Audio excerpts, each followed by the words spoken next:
आदाब, नमस्कार। मैं उमैर आज़मी आप तमाम दर्शकों का फ्रीडम एक्सप्रेस पर स्वागत करता हूं। इस वक्त मैं मौजूद हूं उत्तर प्रदेश के ज़िला आज़मगढ़ के अंबारी में। आज हमारे साथ मौजूद हैं पवई फूलपुर से विधायक मौजूदा अरुणकांत यादव जी। नाजरीन आपको बता दें, आज़मगढ़ की पवई फूलपुर विधानसभा जो सीट है वो काफ़ी सुर्खियों में है। सुर्खियों में इसलिए है कि पूर्वांचल के बाहुबली कहे जाने वाले रमाकांत यादव जी का टिकट समाजवादी पार्टी ने फूलपुर पवई से कन्फर्म कर दिया है और वहीं उसी सीट से उनके पुत्र अरुणकांत यादव जी मौजूदा विधायक भारतीय जनता पार्टी से है। तो ऐसी अटकलें लगाई जा रही हैं कि भारतीय जनता पार्टी इस बार अरुणकांत यादव जी को दोबारा से उम्मीदवार घोषित करेगी फूलपुर पवई सीट से। सबसे पहले बहुत बहुत स्वागत है आपका।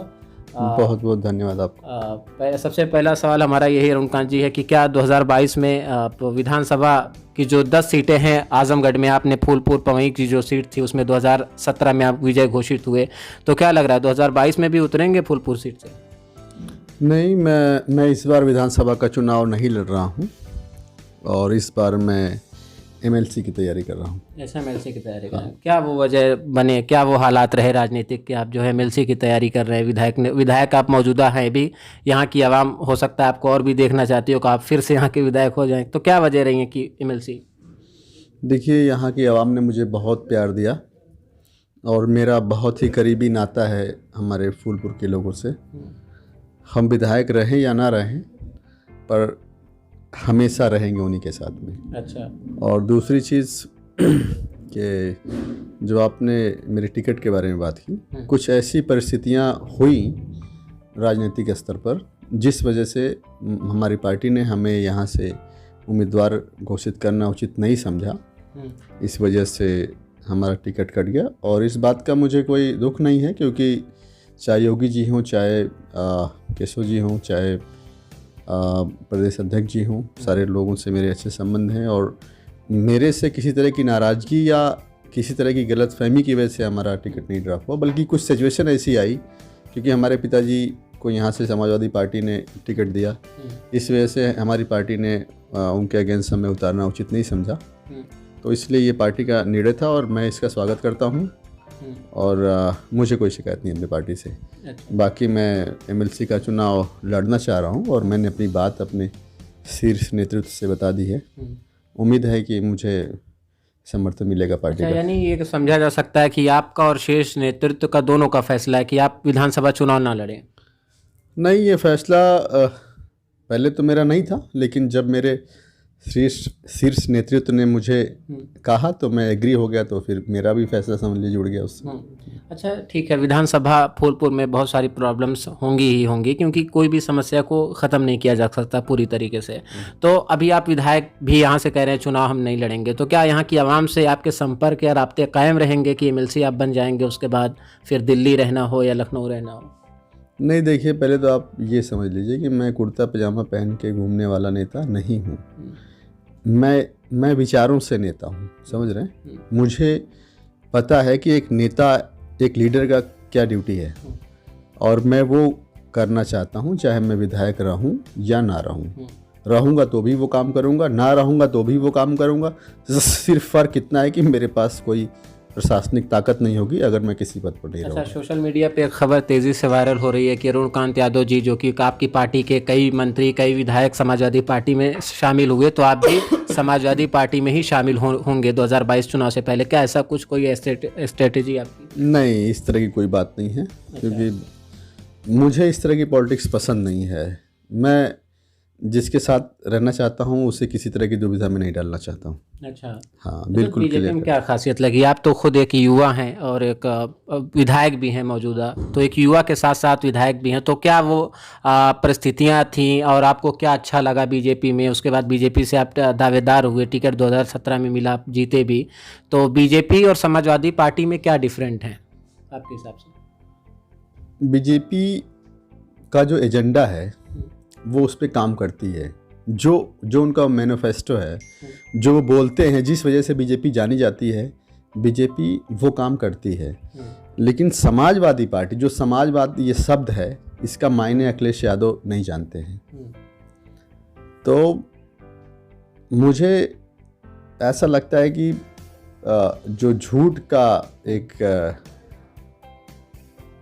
झूठ बोलने वालों का एक जो ग्रुप है वो समाजवादी पार्टी है। अच्छा, दारा सिंह चौहान, स्वामी प्रसाद मौर्य पार्टी को दामन छोड़ के समाजवादी पार्टी में है, तो क्या लगता है जनाधार कम हो जाएगा बीजेपी का इस मतलब? बिल्कुल कम नहीं होगा, क्योंकि ये लोग नेता नहीं है, बिजनेसमैन हैं। इनको अपनी दुकान चलानी है। इनको ये पता, इनका जो राजनीतिक स्ट्रेटजी है इनकी ये रहती है कि हम जिस पार्टी में इस बार रहेंगे, अगर सत्ता की पार्टी है, अगली बार हो सकता है इसके खिलाफ रिएक्शन हो तो हम उससे भाग के जाएंगे।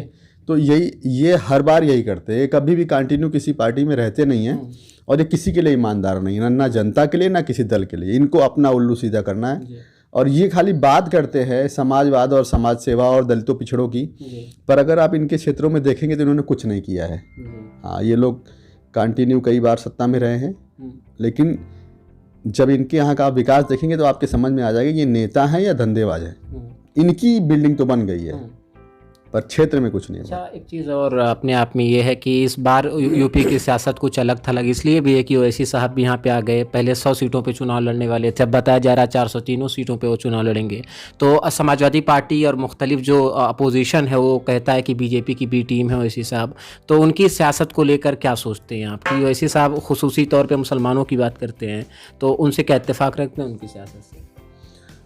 मैं एक चीज़ आपको ये बताना चाहता हूँ कि देखिए, सबसे पहले तो आप ये जानिए कि मैं ओवैसी साहब की इज्जत बहुत करता हूँ, क्योंकि वो बहुत ही एक अच्छी शख्सियत है मेरी नज़रों में। और हम अलग अलग पार्टी में भले हैं लेकिन वो अच्छे इंसान हैं, इसलिए मैं उनकी इज्जत करता हूँ। अच्छा। और वो अपने हक की बात करते हैं, उनकी बातों में कहीं से झूठ या गलत या लालच नहीं दिखता है कि उनको बस सत्ता ही पानी है। वो हक की बात करते हैं और सही गलत की बात करते हैं। अच्छा। और समाजवादी पार्टी क्या, इनको बस सत्ता चाहिए खाली अपना घर बनाने के लिए, समझ रहे जी? ठीक है, ऐसी कौन सी चीज़ छूट गई जो समाजवादी पार्टी 4 बार सरकार में रही वो नहीं कर पाए? आप 4 बार सत्ता में रहे, जिस चीज़ के लिए आप बात करें वो आपने किया क्यों नहीं? और जब तमाम लोग बोलते हैं कि जो ओवैसी साहब है वो बीजेपी की भी टीम है, ऐसा नहीं है, क्योंकि बीजेपी के और उनके मुद्दे अलग अलग हैं।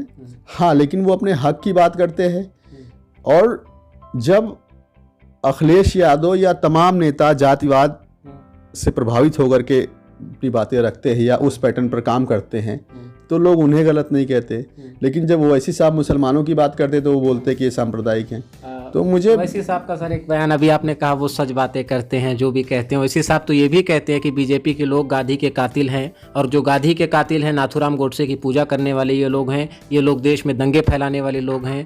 तो इस तरीके के जुमले जो ओवैसी साहब के हैं वो सही है या गलत? अभी आपने कहा जो कहते हैं सही। मैं बता रहा हूँ, नहीं, मैंने ये नहीं कहा कि वो 100% सही हैं। कुछ चीज़ें वो नाराज होकर के या विरोध में भी बोल सकते हैं, लेकिन जब वो मुसलमानों की बात करते हैं तब वो सही बात करते हैं। लेकिन बाकी चीज़ों में कई बार बहक भी जाते हैं, लेकिन जब वो कौम की बात करते तो उसमें सही बात करते हैं वो। अच्छा, तो वाकई लगता आपको भी है कि कौम के साथ नाइंसाफ़ी हुई है मुसलमानों के साथ? बिल्कुल मुसलमानों के साथ नाइंसाफ़ी हुई है, क्योंकि मेरे समझ से, और ये नाइंसाफ़ी बीजेपी ने नहीं की है, जिनके साथ मुसलमान रहे हैं उन्होंने उनके साथ नाइंसाफ़ी, समाजवादी पार्टी, कांग्रेस और बीएसपी ने, हाँ, उन्होंने उनके साथ नाइंसाफ़ी की है, क्योंकि उन्होंने उनका वोट लिया है लेकिन उनको वो तवज्जुह नहीं दिया, उनको वो अधिकार नहीं दिया है। जी। चलिए, एक सवाल और आपसे करते हैं कि लखनऊ में जो रहते हैं देश के मशहूर शायर मुनव्वर राणा साहब, उनका एक बयान आया है कि उत्तर प्रदेश में अगर योगी आदित्यनाथ की दोबारा सरकार बनती है तो हम उत्तर प्रदेश को छोड़कर चले जाएंगे, कलकत्ता चले जाएंगे या दिल्ली चले जाएंगे, क्योंकि ये रहना यहाँ मुनासिब नहीं है। तालिबानियों से ज़्यादा आतंक है बीजेपी का यहाँ पे। नहीं, हो सकता है वो बुजुर्ग हैं इसलिए उनका दिमाग सही काम नहीं कर रहा हो, ऐसी कोई बात नहीं है। और मेरी तरफ से मैं उनसे कहना चाहता हूँ कि वो यहाँ रहें, कोई ऐसी दिक्कत नहीं है जो उनको लगती है। और मैंने किसी और मुसलमान भाई के मुंह से तो ये बात नहीं सुनी। और बाकी मेरे समझ से जितना सुरक्षित मुसलमान आज की डेट में है वो इस समाजवादी पार्टी की सरकार में नहीं था। और मेरा जो इलाका है ये मुस्लिम बाहुल इलाका है, मतलब मुसलमान भाइयों की अच्छी आबादी है, मतलब खूब आबादी है। और इससे पहले आए दिन मारपीट दंगे हुआ करते थे। 5 साल से बीजेपी की सरकार है, एक भी लाठी डंडा चला नहीं है। इसलिए ये सिर्फ कहने की बातें हैं, वैसे जितना लोग सुरक्षित बीजेपी की सरकार में हैं किसी भी सरकार में नहीं थे। तो क्या लग रहा है 2022 में सरकार बन पाएगी आपकी? 110%। अच्छा, आप सपा में जा रहे हैं कि नहीं जा रहे हैं? कोई सवाल ही नहीं उठता। कोई सवाल नहीं। बिल्कुल नहीं। ऐसा जाएंगे भी नहीं? नहीं, क्योंकि मुझे समाजवाद तो पसंद है जी, लेकिन ये सपा वाला समाजवाद नहीं। वो परिवारवाद अभी आप हाँ, कह रहे थे, वो पसंद नहीं है। नहीं, आप ऐसे समझिए जो समाजवाद एक विचारधारा है जी, जो दुनिया में सबसे अच्छी विचारधारा है जीवन जीने के लिए। लेकिन समाजवादी पार्टी ने नाम तो अपना बहुत अच्छा रखा समाजवादी पार्टी, लेकिन काम उनके जो हैं वो बिल्कुल समाजवाद के खिलाफ है। जी। अच्छा, चलिए आखिरी सवाल अब हमारा आपसे ये है कि ओवैसी साहब को हिंदुस्तान में आप पढ़ा लिखा लीडर मानते हैं? 110%। अच्छा, फायदा होता है बीजेपी का, वो आपका फायदा करते हैं जैसा कि अपोजिशन कहता है इसलिए? नहीं, वो हमारा फायदा नहीं करते हैं, वो अपने हक की बात कर रहे हैं। यानी गलती से फायदा होता है? नहीं, गलती से भी फायदा नहीं होता है, आप ऐसे समझिए ना। देखिए, इसमें दो चीजें हैं। अगर ओवैसी साहब यहाँ कुछ नहीं कर पाए तो जो मुसलमानों की नुमाइंदगी है वो यहाँ से ख़त्म हो जाएगी यूपी से। अगर वो कोई प्रभाव डाल पाते हैं तो आगे उनको तवज्जो दिया जाएगा। ठीक है, तो वो अपने हक की लड़ाई लड़ रहे हैं ताकि जो राजनीतिक दल हैं वो मुसलमानों को सम्मान दें और उनको उनका हक दें, वो इसकी लड़ाई लड़ रहे हैं। और क्योंकि उनको किसी पार्टी ने, चाहे बीएसपी हो चाहे एसपी हो, अपने साथ शामिल नहीं किया, इसका मतलब उनको तवज्जो बिल्कुल नहीं मिला, उनकी बेइज्जती की गई। उनकी बेइज्जती का मतलब कि पूरे मुस्लिम समाज की बेइज्जती, क्योंकि वो मुसलमानों के लीडर है और मुसलमानों की नुमाइंदगी करते हैं। तो मुझे लगता है कि उनके साथ जिन लोगों ने अब तक मुसलमानों का वोट लेते रहे उनके साथ गलत किया है। जी, बहुत बहुत शुक्रिया बातचीत करने के लिए। धन्यवाद। इस वक्त हमारे साथ मौजूद थे अरुणकांत यादव जी। रमाकांत यादव जो कि पूर्वांचल के बाहुबली कहे जाते हैं, उनके ये पुत्र हैं। और जैसा कि अभी हाल ही में रमाकांत यादव जी का एक बयान आया कि उनका ये कहना था साफ तौर पे कि जिस सीट से बाप खुद चुनाव लड़ रहा हो, स्वाभाविक है कि पुत्र वहाँ से नहीं लड़ सकता। और इनका साफ तौर पर यह भी कहना था कि ये पार्टी के जो शीर्ष नेतृत्व है ये उनका फैसला है और हमारा भी यह फैसला है कि इस मरतबा फूलपुर की जो पवई सीट है उस पर हम चुनाव नहीं लड़ेंगे बल्कि हम एमएलसी का चुनाव लड़ेंगे। गलत बोले, हमारा ये फैसला नहीं था। मैंने आपसे कहा कि जब हमारी पार्टी ने ये फैसला लिया, जब तक हमारी पार्टी ने ये फैसला नहीं लिया था तब तक हम यहाँ से लड़ रहे थे। पर हमारी पार्टी ने ये फैसला लिया कि आपको यहाँ से नहीं लड़ना है, तो हमने उससे सहमति जताई, क्योंकि हमें कोई इस बात का दुख नहीं है। चाहे मिलता तो कोई खुशी भी नहीं थी, ना मिलता तो कोई दुख भी नहीं था। जो पार्टी का फैसला था वही मुझे मानने। ठीक है, शुक्रिया। तो इन्होंने साफ तौर पे ये भी कहा कि उत्तर प्रदेश की नहीं बल्कि हिंदुस्तान में अगर कोई मुसलमानों की नुमाइंदगी करता है वो लीडर असदुद्दीन ओवैसी साहब हैं। और इसलिए भी हम उनकी इज्जत और एहतराम करते हैं कि वो पढ़े लिखे हैं, शिक्षित हैं और वाकई ये भी मानते हैं अरुणकांत यादव जी कि मुसलमानों के साथ जो है बड़ा जुल्म ज्यादती हुई है। कैमरामैन माज अहमद के साथ उमैर आजमी, फ्रीडम एक्सप्रेस, अंबारी, आजमगढ़।